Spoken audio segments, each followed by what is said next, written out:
د لوی او بخونکي خدای په نامه قدرمنو لیدونکو پاملرنه وکړئ د دې مهال خبرونو ته د ملي ټلویزیون له خبري چینل څخه د څلور اړخیزې ډلې راتلونکې ناسته چې د افغانستان، امریکا، چین او پاکستان ترمنځ ده د جنورۍ میاشتې پر 18مه به په کابل کې ترسره شي. د دوشنبې ورځې په ناسته کې چې اسلام آباد یې کوربه و د طالبانو سره د سولې د تګلارې په اړه خبرې اترې وشوې. نور حال ارمان شرافت وړاندې کوي.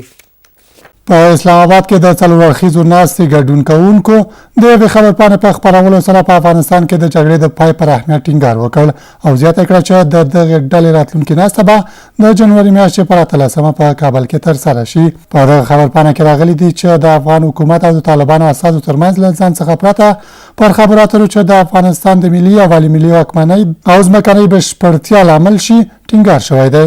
د خبرپاڼې په اوږدو کې ټینګار شوی دی چې څلور اړخیزه همغږي کوونکې ډلې په دغه ناسته کې د افغانستان د سولې د بهیر د پیاوړتیا لپاره د منظمو هڅو پر دوام هوکړه کړې ده. همدارنګه دغه ډله په راتلونکې ناسته کې چې ټاکل شوې ده د جنوري میاشت پر 18مه په کابل کې ترسره شي د سولې د تګلارې په اړه به خبرې اترې وکړي.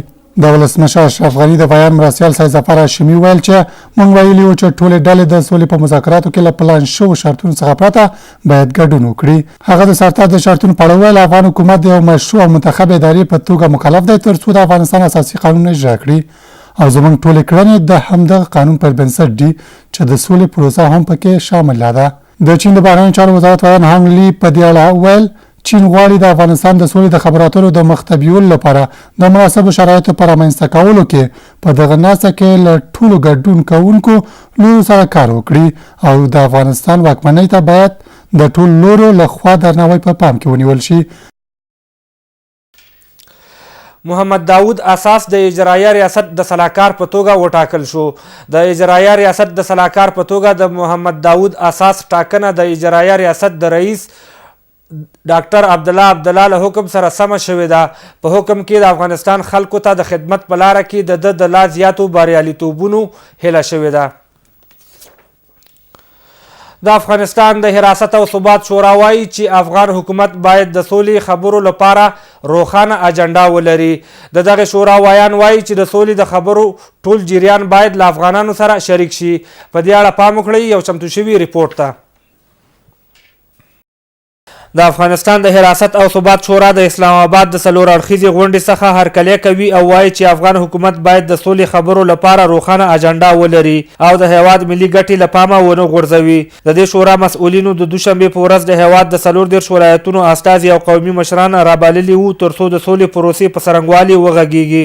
د حراست او ثبات د شورا وایان مسعود ترشتوال وایي چې د سولې د خبرو ټول جریان باید له ولس سره شریک شي او ولس باید په دې پوه شي چې څه ډول خبرې پر مخ برای برگزاری لوی جرگه قانونی اساسی دولت آمادگی های همه جانبه خود را داشته باشه و شورای حراست و ثبات افغانستان موضعش این است که اگر دولت در این رابطه نارسایی داره و نمیتواند لوی جرگه قانونی اساسی را برگزار کنه، شورای حراست و ثبات افغانستان ظرفیت های جدید را براش تعریف میکنه که میتواند در همکاری با شورای حراست و ثبات افغانستان لوی جرگه قانونی اساسی تدویر شود. دا څرګندونې داسې مهال کیږي چې د دوشنبې په ورځ د افغانستان، پاکستان، امریکا او چین د استازو ترمنځ په اسلام آباد کې د سولې خبرو اترو په تړاو څلور اړخیزه غونډه جوړه شوې ده. افغان حکومت ویلي چې په دې غونډه کې به د سولې د خبرو په تړاو دا هیوادونه په ستراتیژیو له یو بل سره وغږیږي. دا شورا چې د قومي مشرانو او سپینګیرو څخه جوړه شوې وایي چې دوی به په هیواد کې د هر هغه پرمختګ ملاتړ وکړي چې په افغانستان کې د سولې د ټینګېدو سبب ګرځي. دا په داسې حال کې ده چې افغان کارپوهان په دې باور دي چې د ملاتړ دا ډول غونډې کولی شي د افغان حکومت مشران لا فعالیتونو ته وهڅوي. په همدې توګه دغه شورا په وروستۍ دغه غونډه کې یو ځل بیا د ولسي جرګې او ولایتي شوراګانو په انتخاباتو او د لویې جرګې پر راغوښتلو هم ټینګار وکړ. نه غواړم چې زما او د میدان وردګو د ولسونو ترمنځ آن زما سکرتر هم واقع شي. دغه خبرې د میدان وردګو والي ښاغلي حیات الله حیات د یاد ولایت له ولسي وګړو سره د خبرو پر مهال وکړې او ژمنه یې وکړه چې خپلو خبرو ته به د عمل جامه ورکوم. د میدان وردګو والي حیات الله حیات یو ځل بیا د کابل کندهار سړک ته په راوتلو د لوی لارې یو شمېر موټر چلوونکو او مسافرو سره له نږدې خبرې وکړې. د هغوی ستونزې یې واورېدې او د شکایتونو شمېرې یې ورسره شریکې کړې او ډاډ یې ورکړ چې د اړتیا په وخت کې به یې ستونزو ته رسیدګي کوي.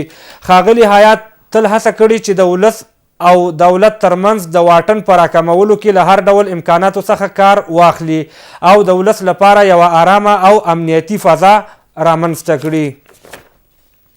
د شهید استاد رباني د ښوونې او روزنې پوهنتون خبرتیا. د دولتي دارالمعلمینونو او ښوونکي د روزنې د 14مو ټولګیو هغو فارغانو ته چې د کابل ښار د ښوونځیو ښوونکي دي خبر ورکول کیږي چې 14مو ټولګیو د فارغانو په اختصاصي ازموینه کې د شمولیت د فورمې ویش د سلواغې د میاشتې تر 15مې نیټې پورې دوام کوي. د ازموینې د اخیستلو نیټه وروسته اعلانیږي. په شرایطو برابر مینوال دي د فورمې د ترلاسه کولو لپاره د شهید استاد رباني پوهنتون ته ورشي. دغه راز په روان کال کې په استثنایي ډول د خصوصي دارالمعلمینونو د ښوونکي د روزنې د مؤسسې په فارغانو او د خصوصي ښوونځیو په برحالو ښوونکو په ازموینو کې د شمولیت د فورمې له ویشلو څخه معذرت غوښتل کیږي. قدرمنو لیدونکو اوس هم پام وکړئ څو بهرنیو خبرونو ته، خو تر لنډې دمې وروسته.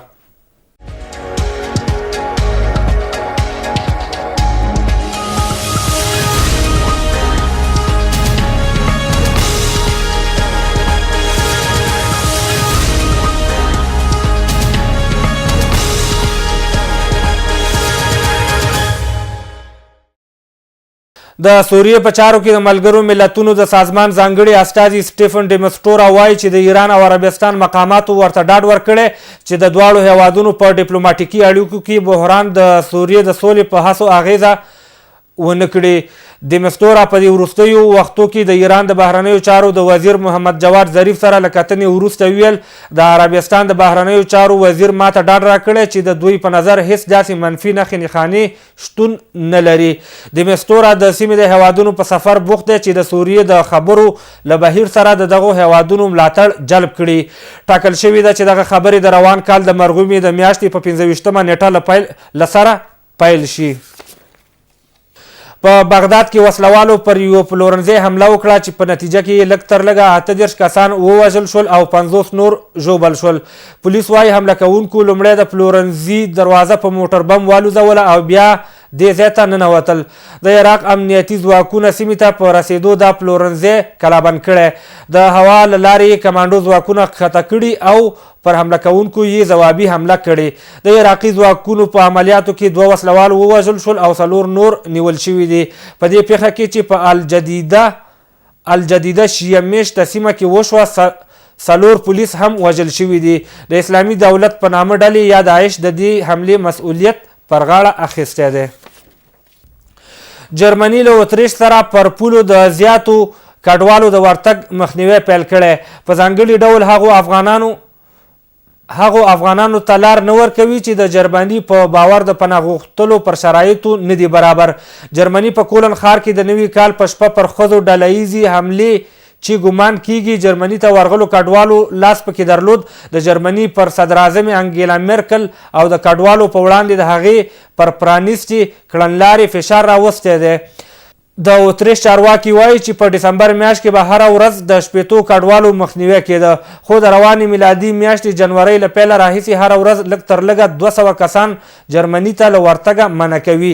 اتریشي چارواکو ویلي چې جرمني ښایي د سویډن او ډنمارک تر اغېز لاندې هم وي چې خپلې پولې یې ټینګې کړي دي. ویل کېږي چې زیات هغه افغانان چې د سکندنیویایي هیوادونو تګ غواړي په لاره کې ګرځول کېږي. په دې کې د عراق، مراکش او نایجیریا خلک هم شامل دي. د اتریش پولیس وایي چې له سلوانیا سره یې خپلې پولې ټینګې کړي او د جنورۍ له پیله یعنې په تیرو 12 ورځو کې یې لږ تر لږه 1600 تنه چې اتریش ته د تګ هڅه یې کوله بیرته استول شوي دي. درنو لیدونکو دا و د دې مهال خبرونه. له ملتیا مو یوه نړۍ مننه. د الله په امان، ښې چارې.